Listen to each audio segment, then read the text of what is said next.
Muling hinarang ng barko ng China Coast Guard ang barko ng Philippine Coast Guard sa loob ng Exclusive Economic Zone ng Pilipinas. Batay sa video na kuha ng PCG, kitang patuloy na lumalapit ang CCG vessel 3302 sa kabila ng pag-radio challenge ng BRP Cabra. Nangyari po yung kahapon. 170 kilometrong layo mula Zambales. Sa isang punto, nasa 16 na metro na lang ang pagitan ng dalawang barko. Naiwasan naman daw ito ng barko ng Pilipinas ayon kay PCG spokesperson for the West Philippine Sea, Commodore J. Tariela.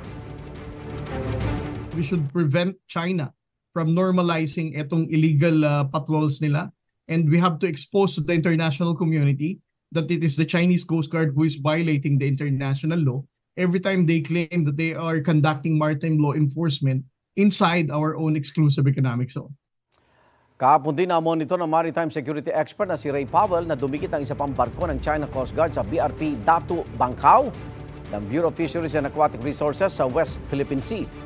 May isa namang research vessel ng China na namataan sa Batanes. Hiningan pa namin ang pahayag ng China kaugnay rito. Igan, mauna ka sa mga balita, mag-subscribe na sa GMA Integrated News sa YouTube para sa iba't ibang ulat sa ating bansa.